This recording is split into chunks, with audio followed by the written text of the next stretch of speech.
This podcast was recorded by bkrpodcast.com. Welcome to the Carl Nelson Show on Washington, D.C.'s 1450 WOL Radio and live around the world on WOLDCnews.com.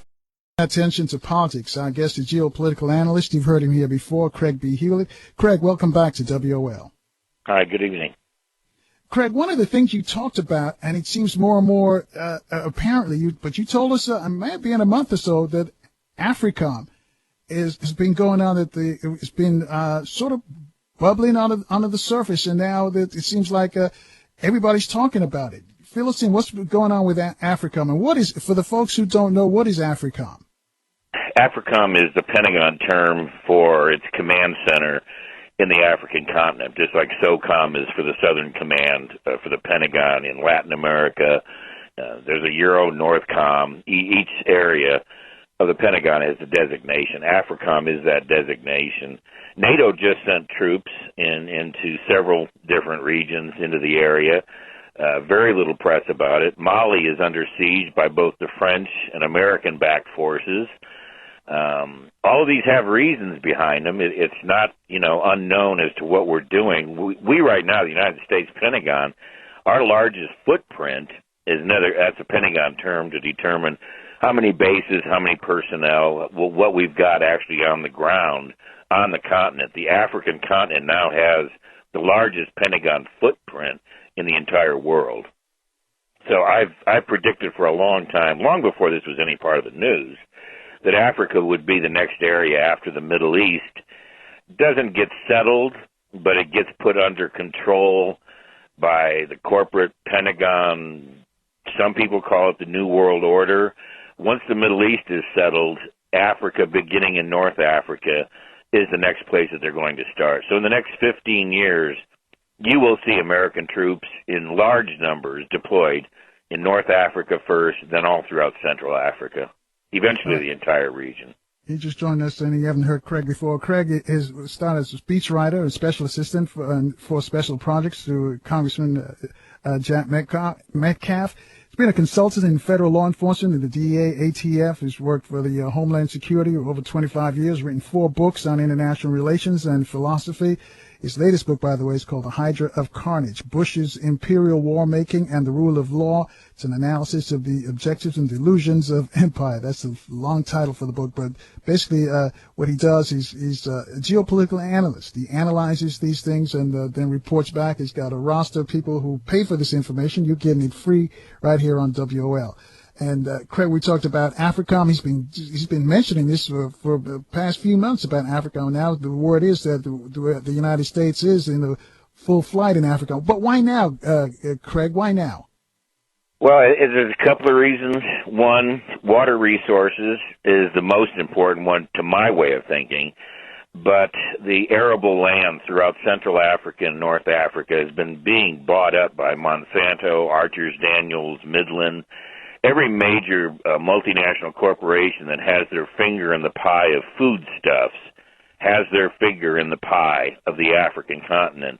And that's because the leadership in many of the countries, most of the countries, are fairly weak. They're not all tyrannies. They're not all democracies. There's a broad mix of different governing bodies, but all of them are weak. They're weak militarily. They're weak economically.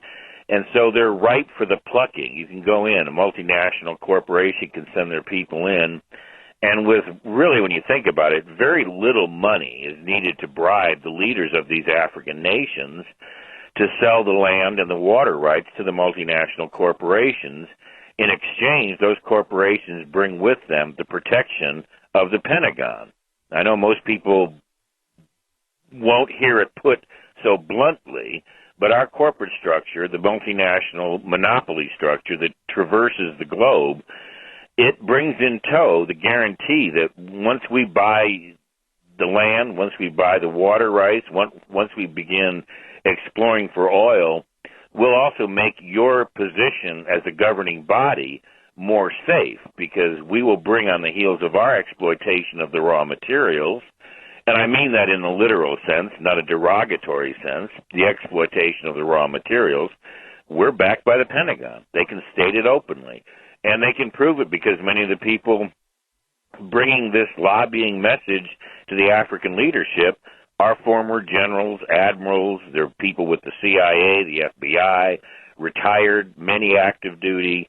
So it's a very viable program the Americas have in place for Africa, and unfortunately, I don't think it's going to be swallowed by a lot of the people in Africa. Now, does this have anything to do with the Chinese stepping up their investments on the continent as well? Well, I recently found a really valuable map that I believe I sent it to you in an email. It shows the Chinese footprint. You and I have talked about this before. The Chinese conduct affairs quite differently in the African continent, and they always have. They've done the same thing in Central Asia. The Chinese build infrastructure. They build airports, railroads, shopping malls, hydroelectric dams. And yeah, they're involved in some mining and oil exploration, but they also bring with them their own people. They bring their own Chinese workforce to help train and build the infrastructure of these countries. So in a very real sense, the Chinese are kind of acting more ethical on a business standpoint for these countries because they bring with them not just raw exploitation, taking the raw materials for the multinationals' own interest, but they bring with them the training and they build the infrastructure that in the long term the African people themselves will benefit from. So the Chinese have played their cards really well for the last about 30 years, as the map I sent you showed. And that map, by the way, is available on my website for your listeners to take a look at it. It shows how deliberate but how responsible the Chinese have been in retrospect or in opposition to the view of how American multinationals have been conducting affairs. We go in and we tear Gaddafi apart, gut Libya, and leave it into a civil war just like Iraq, and then we go in and rebuild the nation on a model that's as primitive as colonialism, that you work for us now, the governing body works for American interests, and I don't believe that model is viable in the long run. I think it's probably going to bring war in the long run on many fronts. Craig, why don't you give your website out now so folks can go there and check that map that I had a chance to look at. Yeah, it used to be, it still is, caseyandAssociates.org, but I put it up to make it easier, just Craig B. Hulet, Hulet, CraigBHulet.com. And that file is being produced as we speak by one of my associates in New York. He'll have that PDF file up that has all of this information that we're just now discussing. Right. The map really does show there's a contrasting set of PDF files up there about what America's done, America's footprint. So compare the two, and you'll really will get an understanding of what I'm trying to say. All right, hang on, Craig, because we got to take a break. We got traffic and weather update. When we come back to, I want you to tell us about the new military drones that are out there as well. 800-450-7876, number to call. Speak to Craig Hulet. Take your calls right after. This podcast was recorded by BKRPodcast.com. Thank you for staying with us, folks. And, of course, you can reach us on Facebook and Twitter at CarlNelsonShow.com. Our guest is Geo-Political Analyst. His name is Craig B. Hulet. You've heard him before on the show. If you listened to the show before, Craig sees all this political stuff and analyzes it. And we've got some questions from Twitter questions for you, also one from Mark from Anaheim. But I want you to tell us about these new military drones that are out there, because we had the discussion about the drones before, but they got a new type of drones out now that we should be concerned about, Craig? Yeah, the Air Force and a lot of independent contractors, defense contractors, have been contracted by DARPA and the Air Force and different agencies, including local federal and state police are now very interested in particular these drones. Is some of the photographs that I've gotten over the last few weeks. By the way, I don't do all this research on my own. I get volumes and volumes of research material from my associates around the country. I have 30 different associates around the country. They supply me with data from federal law enforcement, active duty, retired, military. Some of the best material are from IT analysts, technical guys that work with computers.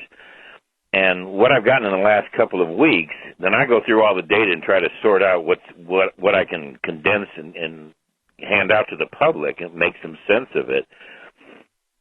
Some of these new drones are absolutely extraordinary. They look literally like dragonflies. They look like beetles. They look like small bugs. They'll fit in the palm of your hand, but they have all the capabilities of the NSA's full-blown spy satellites and drone technology, where they use the drone technology for targeted assassinations throughout the world. They have that same technology. Now, these little tiny ones that look like bugs, and they're making them look like bugs. They want you to, if you see it flying by you, like down the street in the middle of Manhattan or in Georgetown, you won't even notice it. You'll just look at it, glance, your peripheral vision will just pick up a dragonfly or a big silly bug that flew by.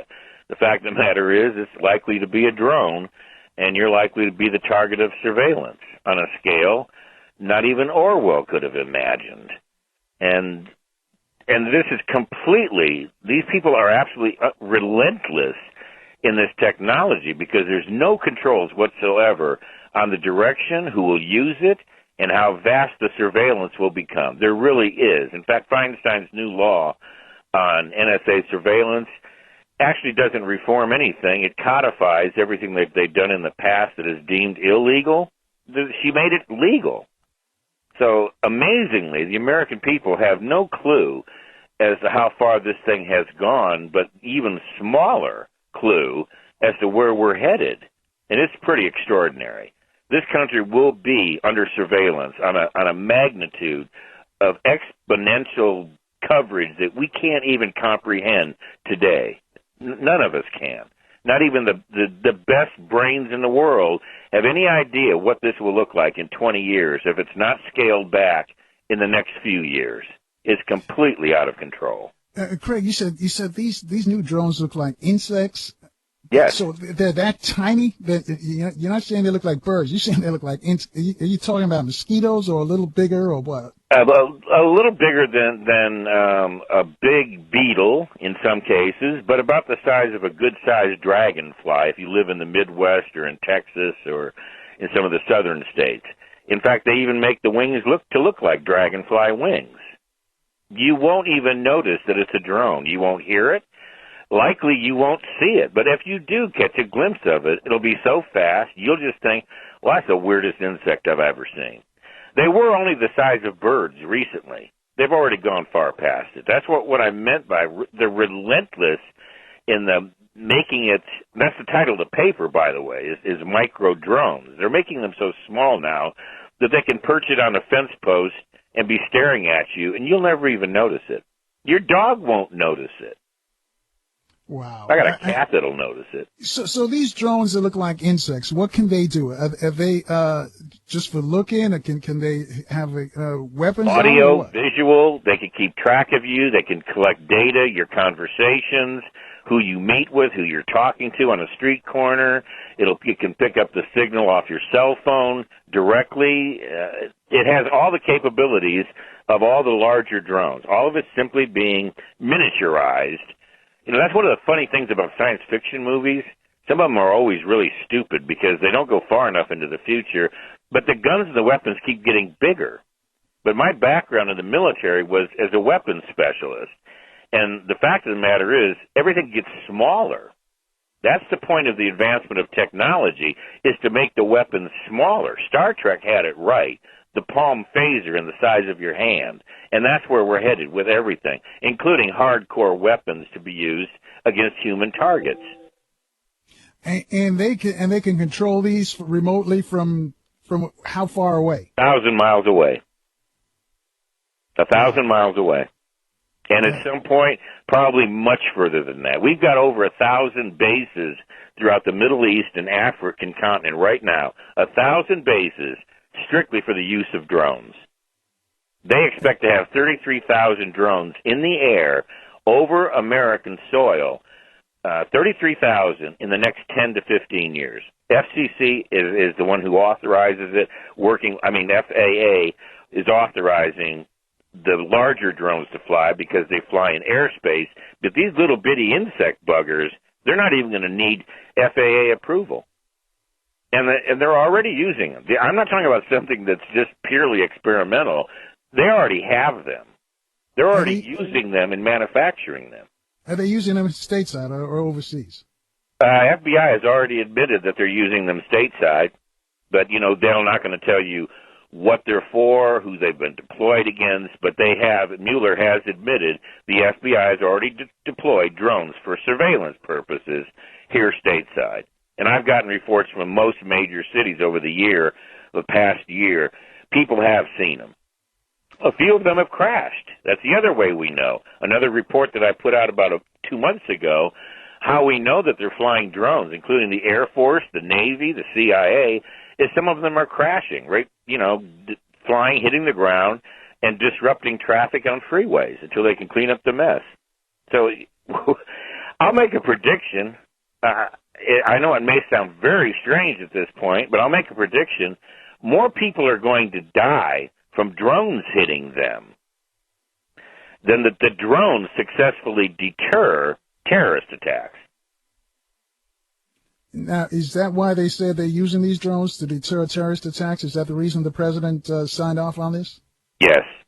In fact, that is now the mantra for everything that they do, from TSA surveillance to the strike teams, the Viper teams that are stopping buses. Their customs agents can stop everything within a 100-mile radius of the shoreline is a Constitution-free zone. You don't have any constitutional rights any longer from the area of the coastline of America and the border, Canada and Mexico, and the coastline for 100 miles inland.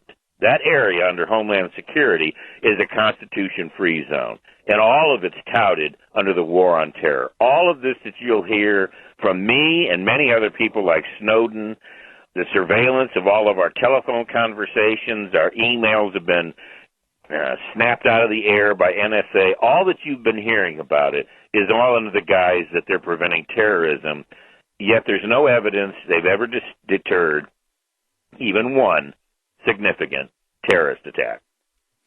Talking about Snowden, what's your vibe on Snowden? Is he a hero or is he a traitor?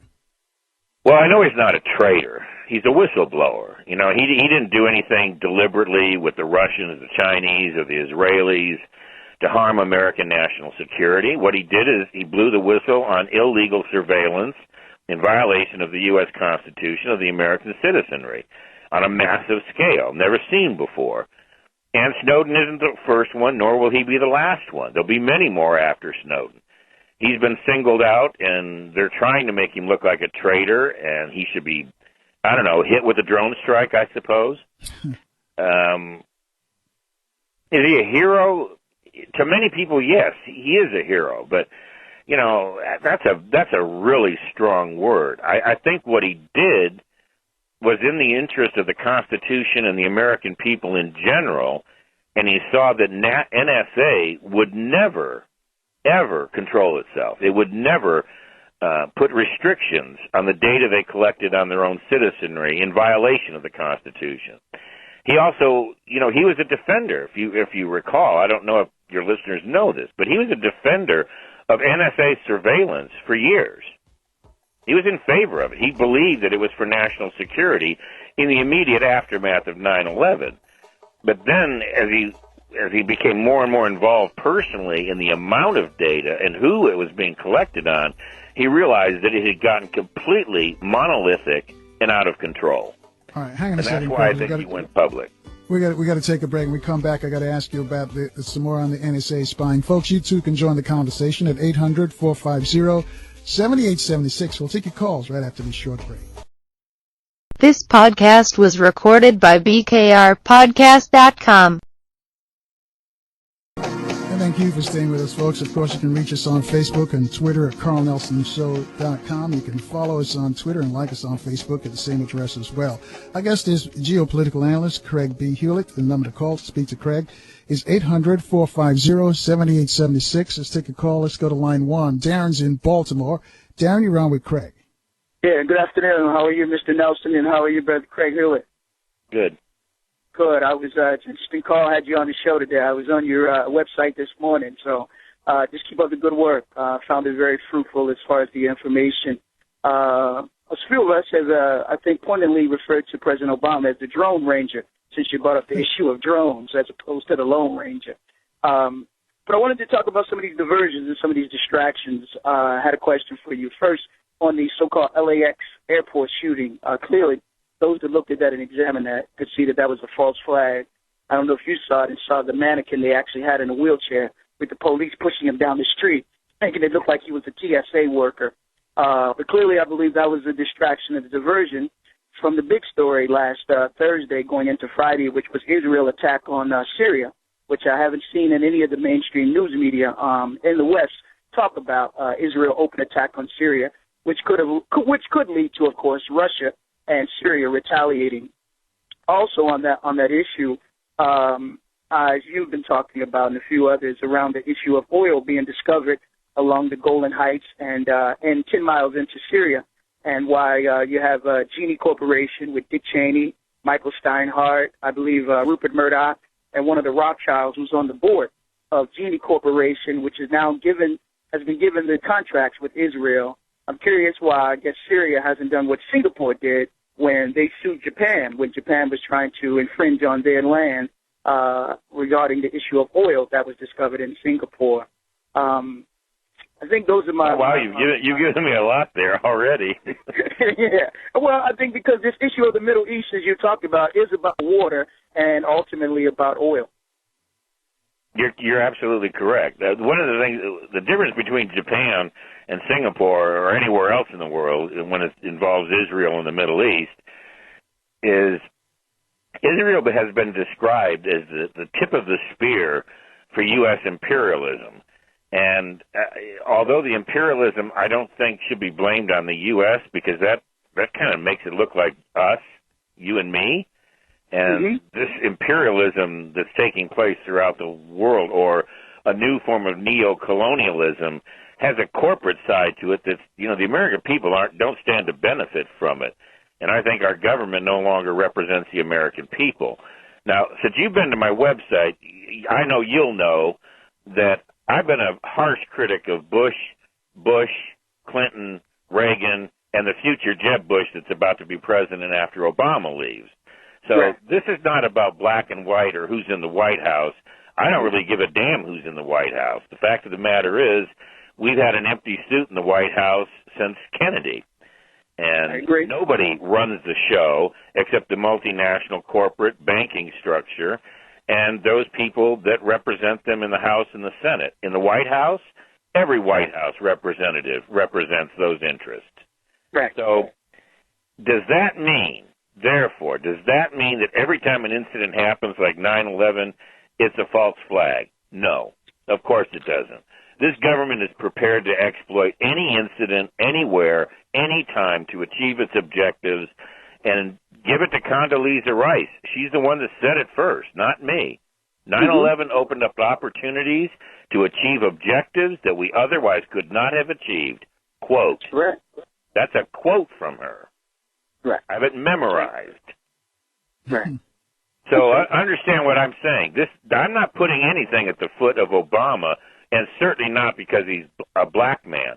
I hate racism in all of its forms. And if you know anything about me, you know that's my number one complaint throughout my entire work in the public arena. So let's be really clear. What Obama is doing is codifying into law all that Bush Sr., Clinton, Reagan, and Bush Jr. began and implemented every presidential race up to him. He's just finishing what he's being told to finish. I agree. Yeah, he's definitely accelerating. I always say, to me, he's out Bush the Bushes, out Clinton the Clintons, and out Reagan the Reagan right now. Well, but you understand, that's an evolutionary thing. And then when Jeb Bush shows up, what are the poor leftists going to do? When Obama is gone, and they no longer have a perception of a black progressive leader in the White House and the things that he's doing to foment this loss of constitutional liberties here at home and the imperialism abroad. When Obama's gone, if they don't complain during the 8 years when he's in office, the black progressives and the white progressives, the Jewish progressives, if they don't complain, all of this is going to be handed off, just like a marathon race. The handoff's going to go to Jeb Bush. Right. Yeah, it's like a football game. I think Carl's earlier guest was talking about the NFL. And I said, Obama, Malcolm used to say that John F. Kennedy, the F stood for the Fox, because he would always say he was tricking our people like a running back. And I think Obama is like a halfback, that basically he's running the ball, and he's in the clear with very little opposition to be able to move the ball down the field. That's essentially is what they're doing right now. But of course, you understand that means he can codify into laws things that Republican conservatives already agree with. And it makes it very difficult for progressive or liberal Democrats to oppose. He's not getting opposed by the Republican side because they agree with the authoritarian moves that he's making. That would mean it's up to his own party, his own people, especially black progressives. It's up to them to come out and speak. Right. I get turned off because they just say I'm a racist because I'm white and I'm complaining. But I wasn't a racist when I complained about Bush Jr., who started this process of assassinations and drones and loss of civil liberties here at home. Bush Jr. began the real push after 9/11. Obama's just finishing it. Right. That's correct. So again, I guess my coming back to my original question was around the issue of the Western media silence about Israel attack on Syria.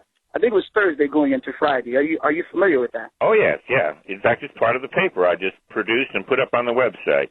Yeah, and I thought it was shocking to me that, during that exact period when Israel militarily struck missile bases, supposedly, in Syria, against the UN Charter, against international law, in every way an illegal attack, and at the same time, when America had to admit to it, there was an article in the Jerusalem Post that Israel was outraged that America admitted that Israel did it.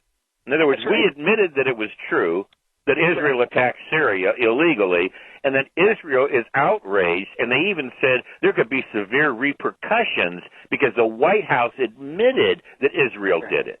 Whoa, hold on a second. Israel's outraged for their illegal act because we've admitted they did it? That's right. Yeah, is that interesting? And I thought the other interesting fact was afterwards, I think the president was supposed to have been going to do a speech for the Gettysburg Address 150 years later or something, and then he decided to cancel that speech. So, it actually lets the American people, those at least have their eyes open, see that Israel is actually punking the White House and punking the American government right now. Well, I know you didn't miss this. I can tell you didn't miss this part. So when I say it, you're going to say, yep, absolutely. At the same time, it was reported we just handed $40 billion in military aid to Israel after we cut $5 million off of food stamps for Americans poor. Saw that. And it wasn't just the Republicans that voted to cut the food stamps. There were many Democrats as well that voted to cut food stamps to the poor and the Senate. But oftentimes they just want to focus on the Republicans and the Congress, but not talking about the Democrats in the Senate who voted for it, and it would have never received the light of day had it not been for President Obama with his austerity and debt commission that he signed into existence by executive order. And I forgot to ask your thoughts on his signing the executive order on Friday. I think it was Friday night around sweeping control over the issue of climate control. Yes, climate control. Well, you know what? Truth of the matter is, I do believe there is some truth to the human factor in the damage to the economy. I can say that because I've lived in a rainforest for almost 22 years. A rainforest, one of the last remaining old-growth rainforests on the American continent. That's where I live. It rains here, supposed to rain here, 9 months out of the year. Now, I'm a depressing person, so that's a good thing to me, Carl. I like it when it rains constantly, regularly. I like the depressing cloud cover, the windstorms, the hail. That's my element. I like it. The more depressing and moody and brooding, the happier I am. Well, hang on a second. We're going to take a break. Believe me, it's changed. All right, Darren, hang on as well, Darren. We got to take a quick break. I guess you wouldn't like living in L.A. then. Folks, you can reach, I guess, Craig Hulet at 800-450-7876. We'll take your calls right after this short break.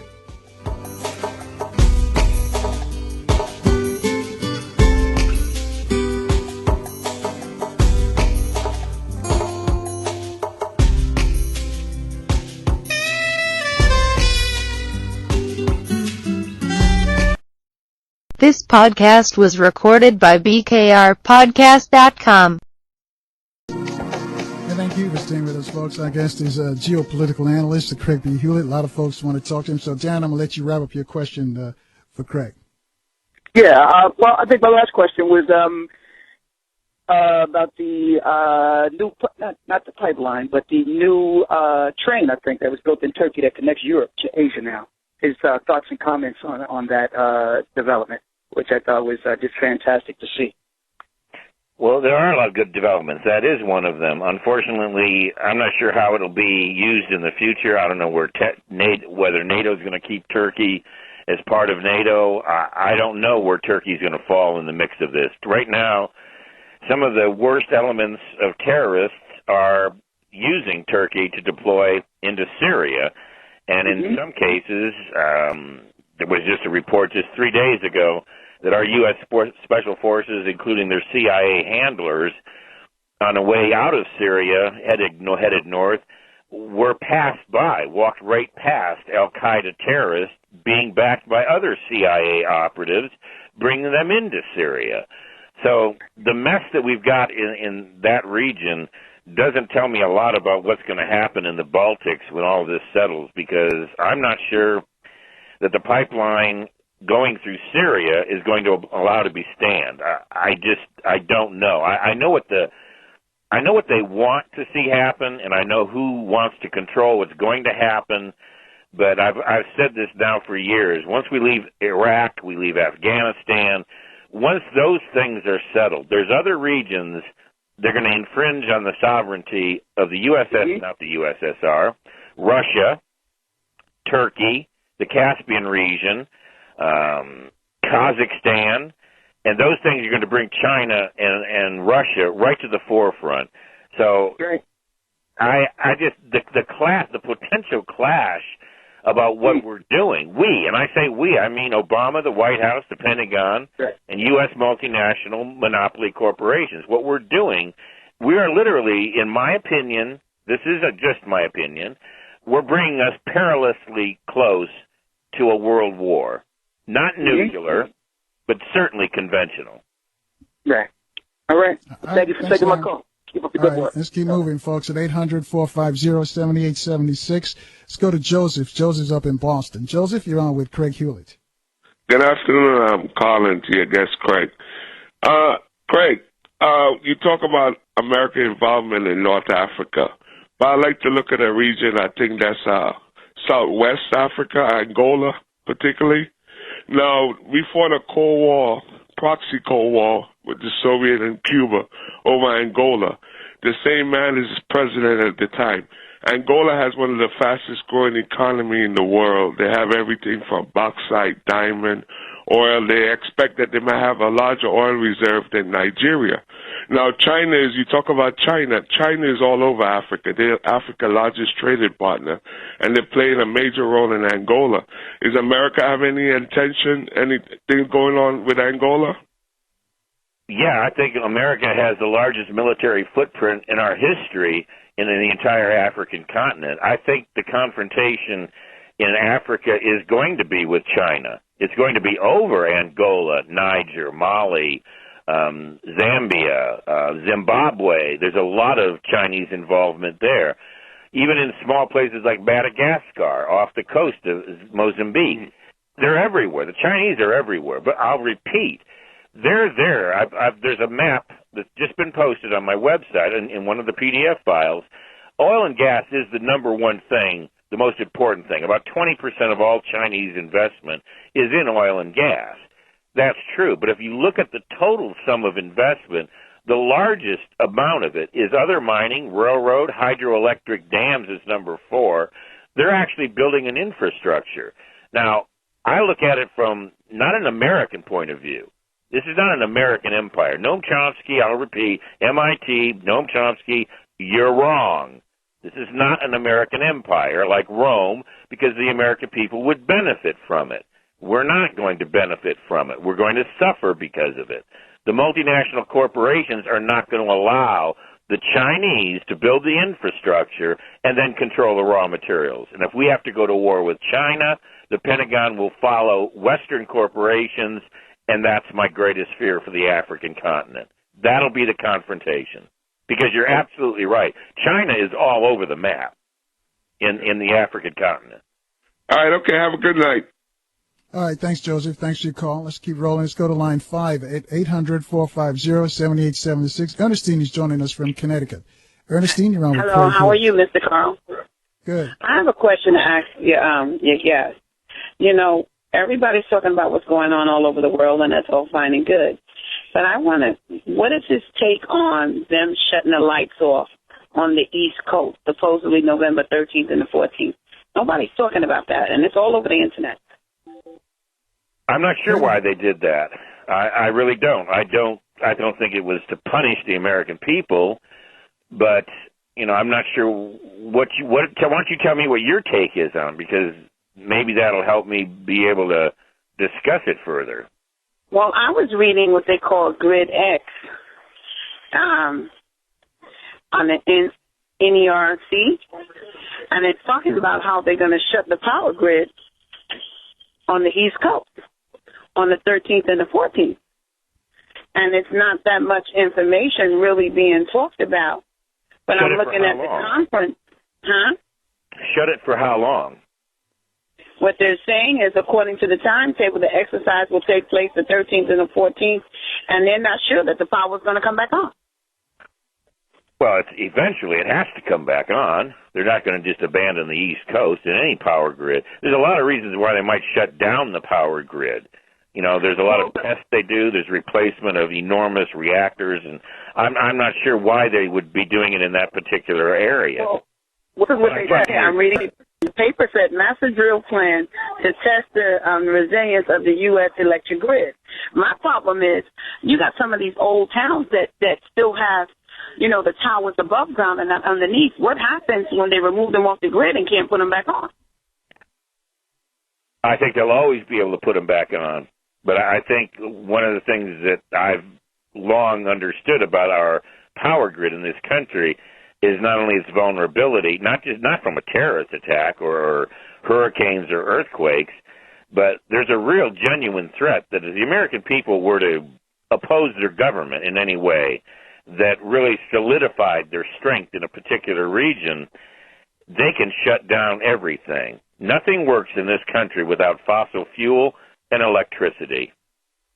Nothing. And I agree with you, but my problem is when you go to talk about it, nobody really knows too much about it. Then they're talking about the EMP attack, the electronic and all that other kind of stuff. And then my question is, they planning to do this during the middle of the week on a Wednesday, if I'm not mistaken, a Wednesday or Thursday. And what are they planning to do with our kids? These are my concerns. We're worried about what's going on all over the world. But what is going to happen with these 2 days? And I think it's interesting that nobody's talking about it. Ernestine, what days again are they going to do this? They said the 13th and the 14th. You can Google it, Carl. It says GRID, GRIDEX, and Roman numeral 2. And what they're saying is that they got 160 businesses in agreement with this. All right, I tell you what, we'll check it out, and thank you for calling, and thank you for passing out the information. We'll check it out and see what we can find out. But thank you, Ernestine. Thank you for pointing that out. Interested. 800-450-7876. Go to line 6. Mark's in D.C. Mark, you're on with Craig Hewlett. Yes, good afternoon, gentlemen. Good afternoon, Cole. Good afternoon, Mr. Craig. Excuse me, and Mr. Cole. I have a question and a comment. Piggybacking off what the lady was talking about just before I got on the air, do you think in the near future drones will be turned on the American people? Yes. Okay, thank you. Now my comment, I'm going over towards Africa. People got to realize what Western society has been doing for a long time is they see third world countries as rich in natural resources, and what Western powers are very good at is manipulating the nation's currency level. Once leaders sign documents with the IMF or these loans, what tends to happen is the currency tends to immediately. Mark, I'll tell you what, hang on a second, Mark, because we got to take a break. I'll let you finish up on the other side. Folks, you can join the conversation with Craig Hulet at 800-450-7876. That's 800-450-7876. We'll take your calls right after this quick. This podcast was recorded by BKRPodcast.com. Welcome to the Carl Nelson Show. On Washington, D.C.'s 1450 WOL Radio and live around the world on WOLDCnews.com. All right. Well, thank you for staying with us, folks. And just joining us, our guest is Craig B. Hulet. Craig is a geopolitical analyst. There's a lot of research for a lot of law enforcement agencies, local and federal and county as well. And his best-selling book, or his last book, what was the name of the book again? The Hydra of Carnage. The Hydra of Carnage, about the Bush Wars. Anyway, before the break, we're speaking with Mark. Mark, can you wrap it up for Craig? Yes, I'm back. Yes, thank you, gentlemen. As I was going into my discussion with your panel, basically what Western powers are really good at is currency manipulation, where they will devalue a country's currency and have them dependent on them. And that was mostly what was going on in Africa. But the Chinese were smart. They come to the African leaders and say, look, you work with me and I work with you. Craig touched on a question that I wanted to ask, my second question, but he already answered it. I foresee in the future that China will maybe go to war over, as natural resources become more and more scarce, there may be a World War III. Because right now, if you look at history, the same thing that happened before World War II is happening now, where most of the world's powers, the people are poor and resources are being used up, and there's hardly nothing left. And that was the climate for World War II. And that's the same thing that's basically going on now. But I said enough. Carl, I continue to love your show more and more each day, and I wish you the best. Thank you. All right, thanks, Mark. Craig, are we heading for World War III? Do you see that, or are we still? Because you. Well, let me be really clear. I don't think we're under any threat of a nuclear war. I don't think anybody's any dumber about that these days or in the future, the near future, than we were in the past. Nuclear annihilation is no answer to anything, but it does give a cover for the superpowers, the three major powers, the Chinese, the Russian, and the Western powers led by the Pentagon. And again, this empire I'm talking about, this Western empire that I address, is not an American empire. It is a corporate, monopolistic, Western, not even really a capitalist empire. It's a corporate monopoly financial regime backed by the Pentagon, not in the interest of the American people. That's why our continent, our country itself, we're losing ground. We're losing our standard of living, our educational standard, our health standards. We are actually becoming more like a third world country rather than us, America, lifting up third world countries to our former level. We're actually going backwards as a people. So this empire doesn't address the needs of the American people. It addressed the corporate needs specifically. And yes, the nuclear blanket, the cover of nuclear weapons, also gives the conventional powers to go to war to an extreme level. And that's what I think is more likely, is a conventional war over natural resources. And he's correct. If you go back and just Google World Bank and look at some of the titles, look for the titles where the World Bank has been directly involved in third world natural resource management. The World Bank acts like a world Federal Reserve system, the way the Federal Reserve operates here domestically. It loans the money to those countries, it puts them in debt, and then it forces these rigid measures on the governing powers of those countries to reduce expenditures on the domestic population. So the people get poorer, the money flows in, and that money then flows out to the multinational corporations who come in and say, we'll mine your gold, your silver, your uranium, and the governing powers that be get rich. But the people, they keep getting poorer. All right, let's keep rolling. Craig B. Hulet, 800-450-7876. Go to line 2. Johnny's in Long Beach, California. Johnny, you're on with Craig Hulet. Hi, Carl. Thanks for taking my call. How you doing, Craig? Good. And listen, Craig, I want to ask you something about, you were talking about the drones. And I was talking, would you find it to be more plausible for us to have drones than to send troops in? Would you find it to be, wouldn't that be more logical to do than to send troops in the war zone? Logical in what sense? If you're looking at from a standpoint of less Americans will die because Americans aren't on the ground, but the drones kill more civilians than they do targeted enemies. Okay, now, but it's okay. Say if we like when we went into Afghanistan, weren't there more people killed on that surge than there was by drone thus far? Well, both sides, yeah.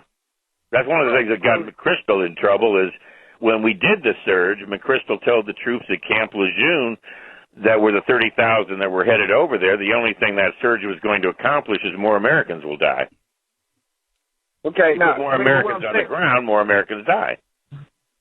Right. So wouldn't it be more sensible that the drones would be something that we should be more embracing? No, in our troops. No, because the drones are both First of all, the drones are illegal. They're targeting people that sometimes we have no identification of, and they've killed more civilians than enemy combatants.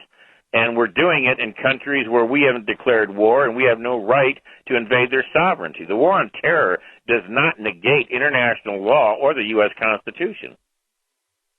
Okay, but what I'm saying is, about saving American lives, I got a great way. Get the hell out of these countries. Stop fighting for General Electric and Unical. But isn't there a threat to us? I mean, aren't they threatening us to come over here to hurt us? Who? Who's threatening America? The fanatics. The fanatics. I don't like. Okay, hold on. Al-Qaeda. How are they threatening us? They don't have a navy. They don't have an air force. No. The last thing they did it was Saudi Arabia. It wasn't terrorists. It was Saudi Arabia. The threat is coming in here and like they did 9/11. How do you figure that? They haven't stopped one major threat since 9/11. Okay, and the reason why is you don't think the intelligence that they have gathered from the drones is... NSA has admitted they haven't stopped one terrorist attack. They finally had to admit it. Alexander and Mueller both have had to admit it. This surveillance of America, and including the use of drones, has created more terrorism, not less, and they have not stopped one terrorist attack on American soil since 9/11. Not one. But how many American lives? I know of 3 terrorist attacks that were stopped by men that I know personally, that I'm in a dialogue with on a day-to-day basis, that were with ATF and federal agencies. They stopped the terrorist attack by standard law enforcement procedures without any NSA help, no drones, and no killing. 3 major terrorist attacks have been stopped by cops. But by intelligence being gathered by what means? No, NSA surveillance has done nothing to stop even one terrorist attack. That's been all over the American press and the Western press. And what I'm saying is that when I was talking about the drones, okay, wouldn't it be more advantageous to kill people with drones than it is to send our guys in to get them out? No, absolutely not. If we were going to go to war with the country, we send in American troops, we declare war, we do it constitutionally within the Geneva Convention. If we have to deploy troops, then we've got people on the ground that can make the decisions. Don't shoot that building because there's civilians there. Don't send a weapon into this area. There's women and children over there. That's a hospital. It's not a bunker. You have eyes-on contact. You're a combat soldier. You can make those decisions. A drone cannot make those decisions. But I'm sorry. when they fire the weapons, aren't those drones being manned by men who can actually see what the drones 2,000, 1,500 miles away. But don't the drone see what the man sees? The man sees the man he's got the eyes. I'm talking about he's the one that fires the weapon, right? Not the drone. You know how many civilians have died versus enemy combatants? It's a 200 to 1 ratio. Yeah, and it's like I don't like the term collateral damage, but it's more, and it's like not threat. This isn't a war, right, sir. This is not a war. The war on terror is not a war. It's a tactic. But it's an ideology, right? It's a tactic. Ideology? No, it's not an ideology. The ideology is what's driving everything that we're talking about. The ideology of corporatism is driving it, but you're talking about a tactic. You're not talking about a strategy or a war. You can't win the war on terror. I didn't say it. Paul Pillar did, the head of the CIA Arab desk. All right, hang on, guys, because we got to take a quick break. When we come back, also want to talk about the LAX shooter. Got a question for you from Mark of Anaheim. Also, the NSA spying, Craig, we want to know, doesn't it work both ways? It seems like it's just we've been spying on all these countries, but aren't they spying on us? I'll let you get your response and let Johnny finish up on the other side. Folks, you too can join the conversation. It's real simple. It's 800-450-7876. We'll take your calls right after this quick break. This podcast was recorded by BKRPodcast.com. And thank you for staying with us, folks. And of course, you can always reach us on Facebook and Twitter. You can follow us on Twitter and like us on Facebook at carlnelsonshow.com.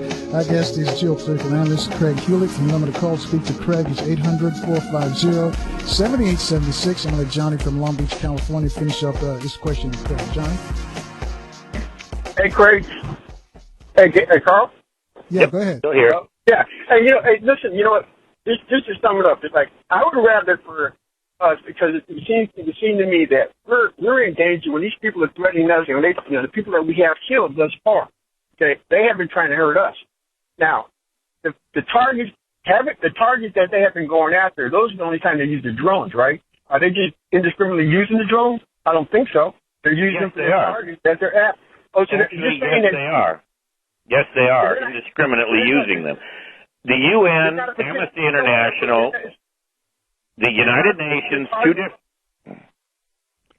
the United Nations has just produced 2 studies along with Amnesty International and the UN Humanitarian Organization. 4 studies have been done. It's a 200 to 1 ratio. The targeted killings, even if it kills one individual who they can identify, for instance, as the head of the Pakistani Taliban, they additionally kill in the same strike up to 20 to 30 to 40 people, civilians, in addition to that. The collateral damage is a 200 to 1 ratio.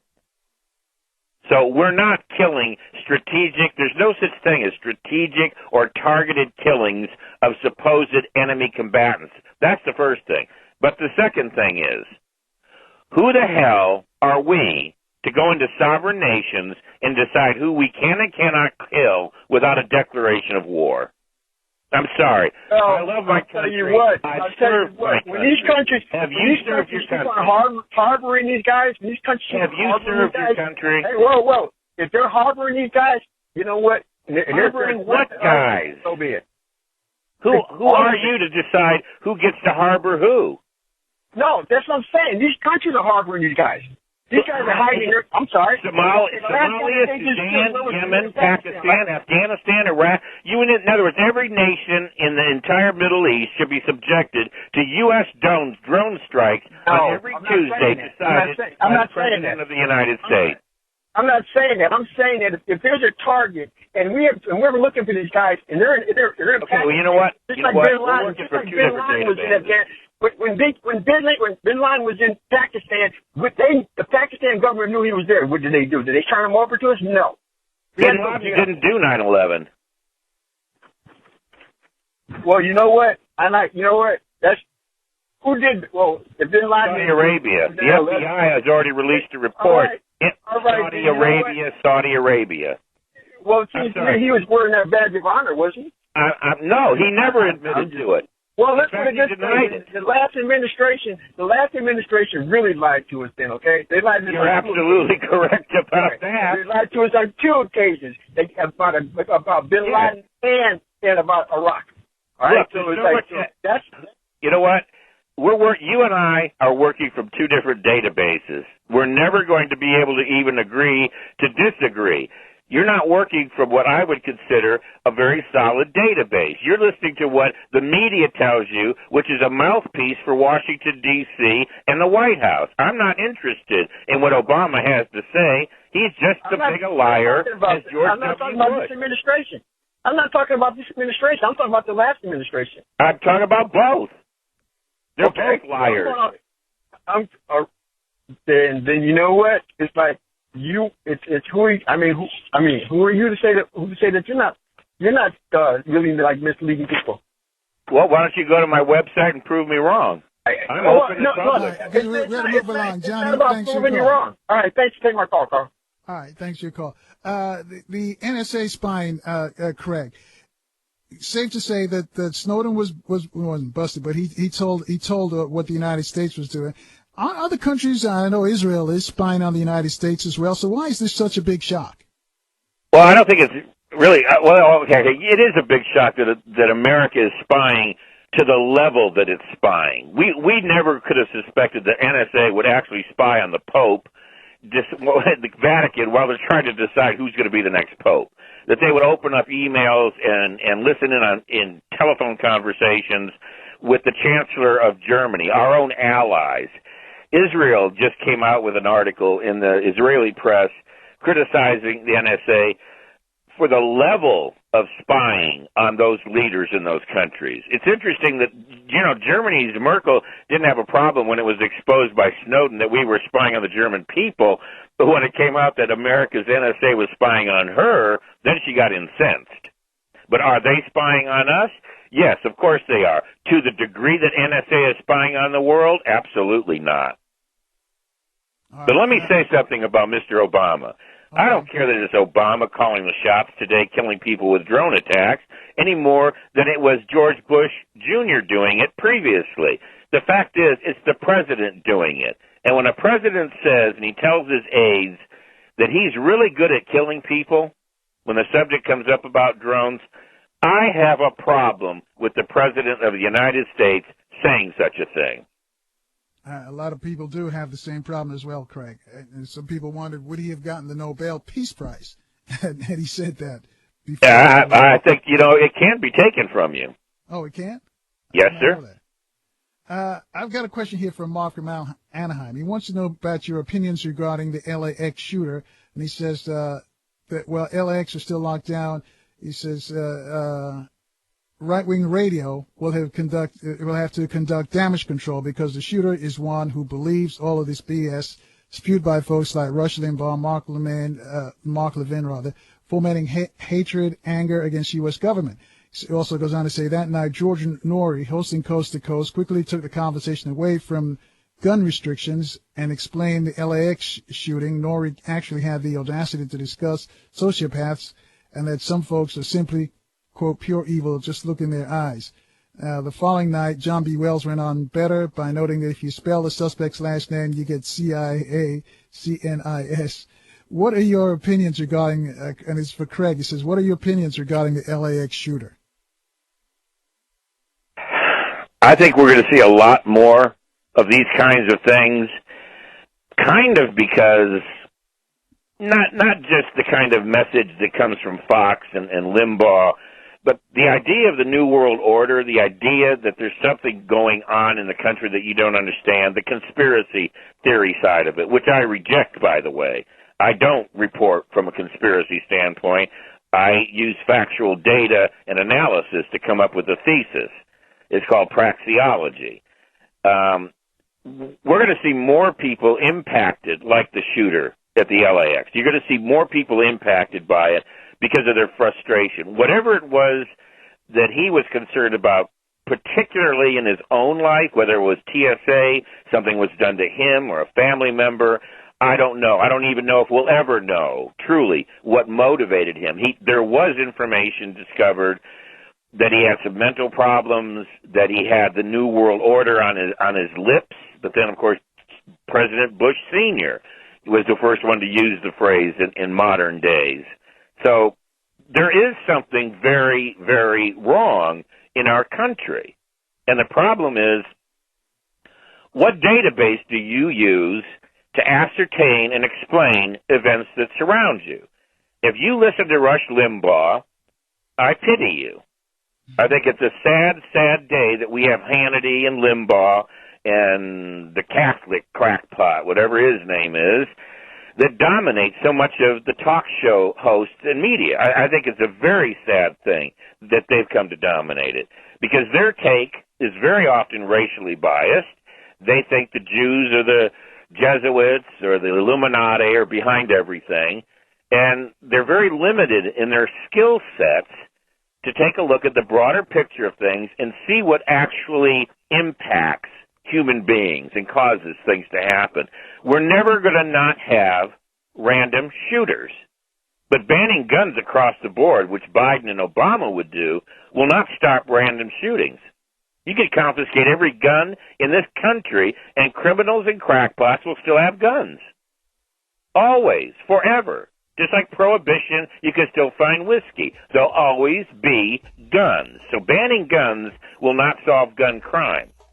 And now, have I got 2 minutes? No, we can reach it on the other side. And okay. I'll let you finish on the gun issue. And also give us an update on Benghazi. What's the very latest on that? Because I know 60 Minutes did a piece on Sunday after the football game, but there was a problem with that. The person the eyewitnesses they had told a different version than he did in the past. So I want to get your thoughts on that. Folks, you too can join the conversation with Craig Hulet. He's a geopolitical analyst. You can reach him at 800-450-7876. We'll take your phone calls for Craig right after this short break. This podcast was recorded by BKRPodcast.com. Thank you for staying with us, folks. Our guest is Craig Hulet. Craig, as I mentioned, is a geopolitical analyst. You've heard him before.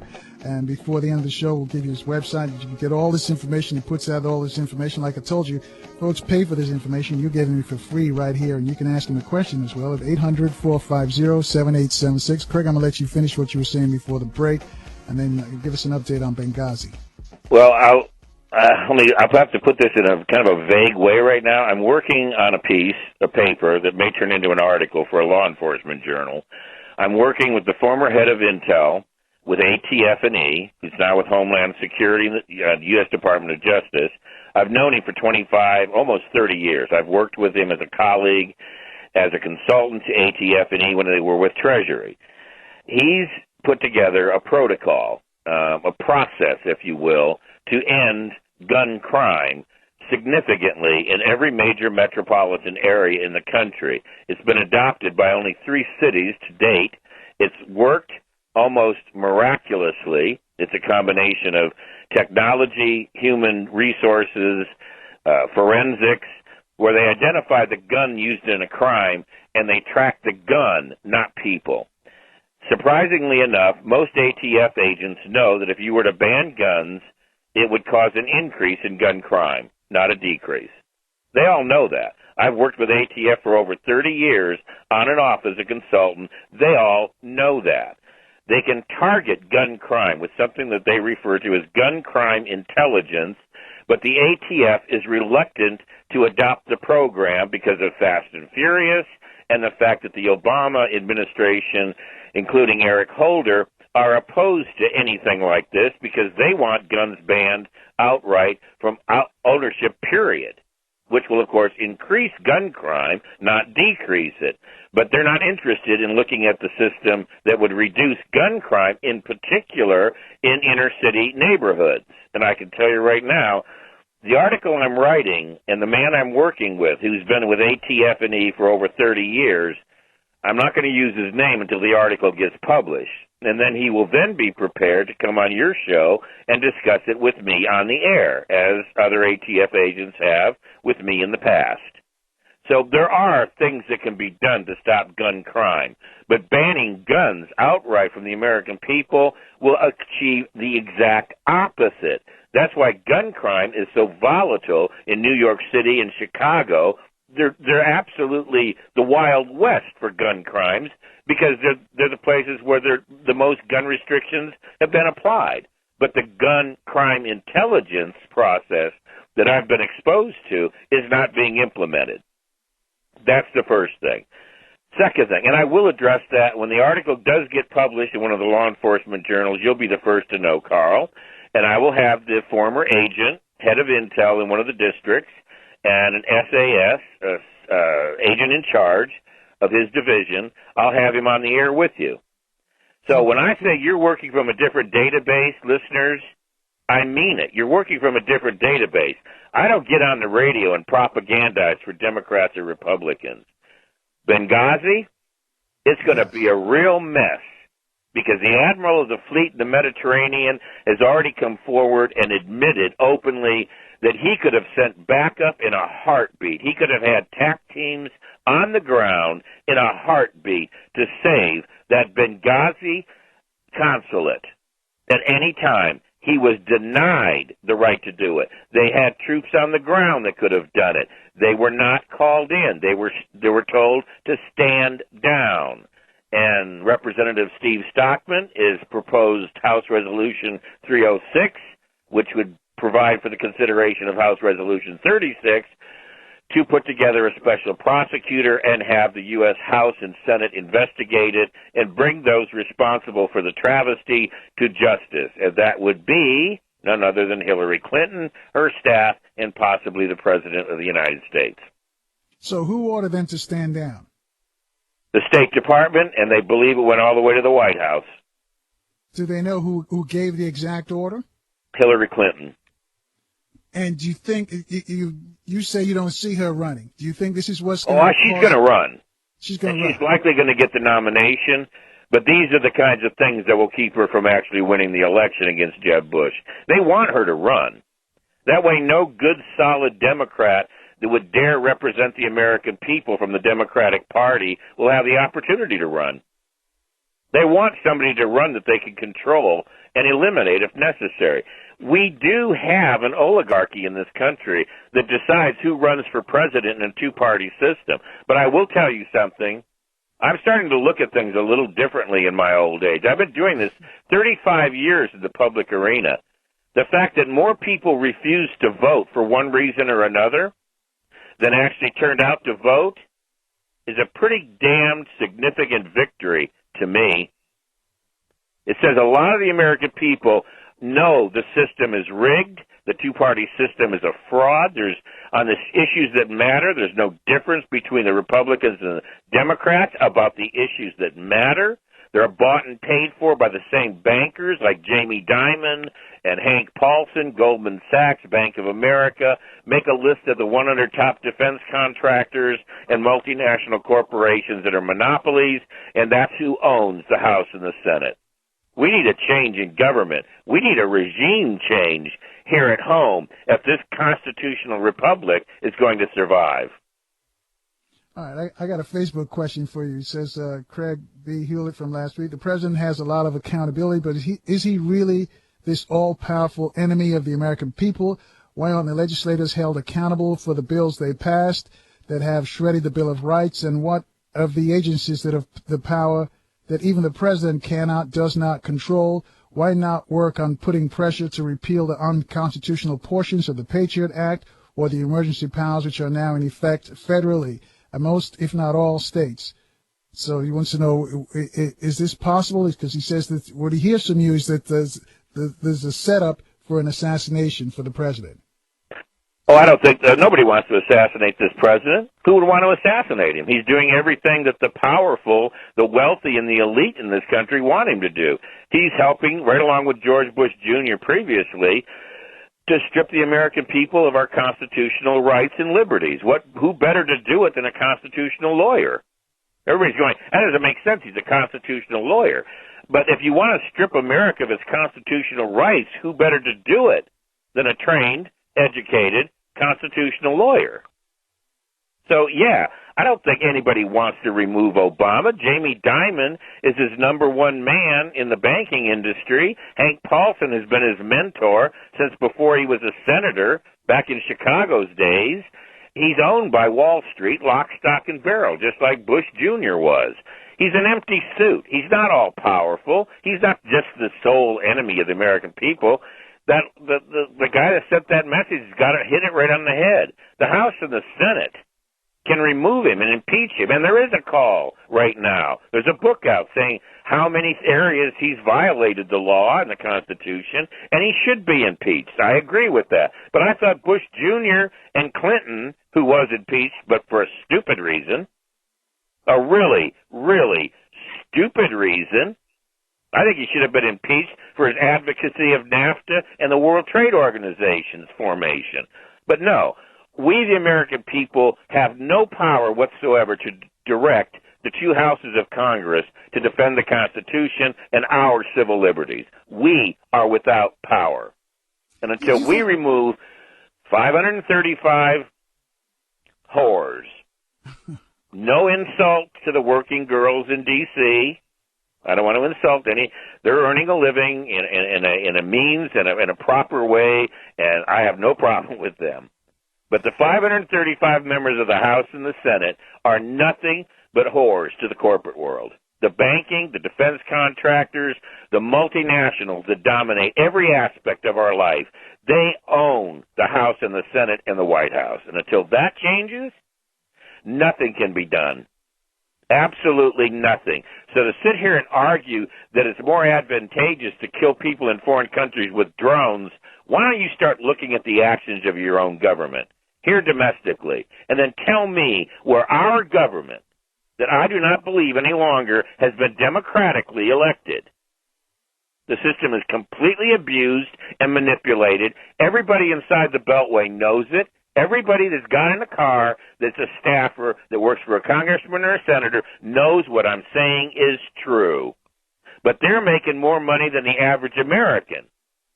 They don't have to worry about health care. The congressmen don't have to worry about Social Security, retirement.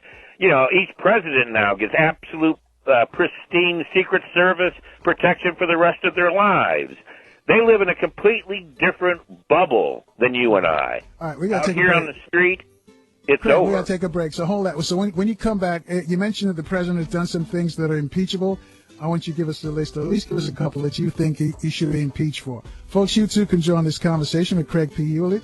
You can reach us at 800-450-7876. We'll take your calls right after this short break. This podcast was recorded by BKRPodcast.com. And thank you for staying with us, folks, and thank you for reaching out to us on Facebook and Twitter. You can follow us on Twitter and like us on Facebook at carlnelsonshow.com. Craig, before you answer the impeachable question, we got a tweet here from Donna in Capitol Heights, and she wants to know about a coup attempt. Was there a coup attempt in this current White House? No. I have absolutely no evidence of such a thing. I know Petraeus was both accused of it at one point, and then it was suggested that he was the one that intervened and shut it down, but there's no evidence of it. He never made any statement one way or the other. The statements supposedly about him saying things turned out to be untrue. And no, I don't think there is an attempt. I don't think there's anything Obama is doing that interrupts the convenient cohesion of the governing powers taking this country where it's going. Nobody's really opposed in the House and the Senate. Nobody's opposed on Wall Street. Nobody's opposed in defense, at the Pentagon, or at any level of what's going on as far as where the nation is being taken as an imperial power, as an American-based corporate-led empire. There's nobody really opposed to what he's doing. He's doing what every other president would be doing. That's why, you know, I don't even make this about Obama. It wouldn't make any difference if it was McCain, Obama, Clinton, Romney. It's not a dime's worth of difference. We would be taking the same course of action. The continuity of government. One of your callers that called in and mentioned executive orders. Every year, the new president, doesn't matter who he is, since Truman has signed an executive order, and then it accelerated under Nixon in 1973, that puts America on a national security footing. Under a national security decree, an emergency decree, they can suspend legally the Constitution. The American people aren't even aware that this process is in place. That's why the House and the Senate cannot really vote to impeach the president for what he's doing, even though there's a call to impeach him by Representative Steve Stockman, and they're asking that a special prosecutor be put in place because of Benghazi, Fast and Furious, some aspects of the Patriot Act, the NSA surveillance, the National Defense Authorization habeas corpus memorandum that was issued by the White House. These all are clear violations of the Constitution, stripping Americans of their personal liberties. All of these are impeachable offenses. But why will the 535 members of the House and the Senate not vote to impeach him on those issues? Well, they would vote to impeach him if he had sex with a 23-year-old chubby gal with red lipstick. And he lied about it. They might impeach him for that, like they did Clinton. But about things of substance that he's doing that are actual impeachable offenses, nobody's going to impeach him because everybody agrees with what he's doing. That's the point. The American people aren't getting the point. This isn't Democrats and Republicans against Obama. This is nobody against Obama for what he's doing. He's doing exactly what everybody in the House and the Senate know is taking place, and they are either in agreement or they're going to abstain because they're not going to oppose it because they want to be reelected. So they're all just playing games, all for show. The whole thing is a theater, a grand theater, and if you don't believe we live in an oligarchy where men like Jamie Dimon and Rupert Murdoch and the rich and powerful pull the strings of congressmen and senators, you're just childlike and naive. If you think Obama represents the American people or even black people, you're just simply naive. And I'm sorry, but I've done this my entire adult life. I've been involved in the military, law enforcement, and politics at every level, and I can tell you, I do this for a living to try to tell the American people, I'm sorry, but you're naive. You need to grow up and change what you listen to, what you read. And I'm not saying listen to me. Don't listen to me. Don't go to my website. Just tune in to Carl permanently. Go to other radio stations and alternative news sources. When you find out about Fast and Furious, what I just said, Google it. Find out on your own. But stop listening to the mainstream media where 6 giant corporations control 98% of everything you hear and see. You don't want to listen to these people because they have every reason to lie to you. And a lie of omission is the same thing as commission of a lie. Right. Craig, as we're running out of time, we're going to ask you about this. Have you heard anything that the mall massacre in Kenya was financed by the CIA inadvertently? Have you heard anything like that? No, I've gotten a couple of emails. I have not had a chance to look at it, no. Yeah, because there's a report coming out of Britain that said the CIA gave one of the terrorist leaders the finances and installed the credibility needed to mastermind the attack. But it was done, as I mentioned, inadvertently. It wasn't done by design. Well, it wasn't done by design. I find that very hard to believe about the CIA and Mossad. It's very difficult. Most of the guys I've worked with in law enforcement were in the intelligence community, and I have to tell you, they're called Intel because most of them turned out to be very intelligent. Okay. Craig, before you leave us, we got the elections on Tuesday. Anything special you see coming out of these elections? Nothing. Same old. I'm just glad I'm getting the sense that a lot of people are so disgusted with the system, they've stopped voting. Maybe that's the closest thing we're going to have for an answer until Americans wake up. The more people that don't vote versus those who do vote may be an indication that people are waking up. That sounds awfully inverted, doesn't it? Yeah, but you're absolutely right. A lot of people are very disenchanted with the way the government works, the way the system, this democracy, as we've been told, works. And you're right. A lot of people are sitting out, not just this, they'll probably sit out the midterm elections and the next presidential elections. I heard Lou Rockwell once say recently before the last major election that some people probably are going to decide it's more important to mow their lawn. Wow, that's telling. But what does that do for the rest of us? Because we're going to be stuck. I guess we don't have a choice in who is going to be the next leader. Because some people think that we actually pick our leaders. We don't pick our leaders. They pick our leaders, and they give us ultimately two choices, black and white, twiddle-dee, twiddle-dum, however you want to put it. And I'm predicting, and I'm going to keep predicting until something changes. I know what the elite want.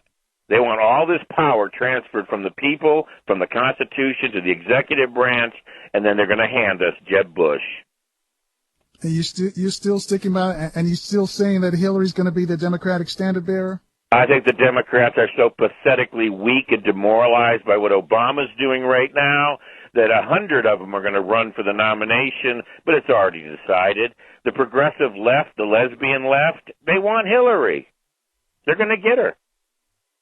And she has too much baggage to win, or they don't want her to win. Well, she's got way too much baggage to win, but she's controllable. She's as controllable as Jeb Bush. So even if she did win and I turn out to be wrong, I don't think so. I think they want Jeb Bush. Jeb Bush can accomplish things because he's a Bush. He's part of the Saudis of the West. The Bush family is the Saudis of the West. Craig, we're running out of time. Real quickly, tell us how folks can get in touch with you and your website. CraigBHulet.com. Hulet. All right. Thanks, Craig. Anytime.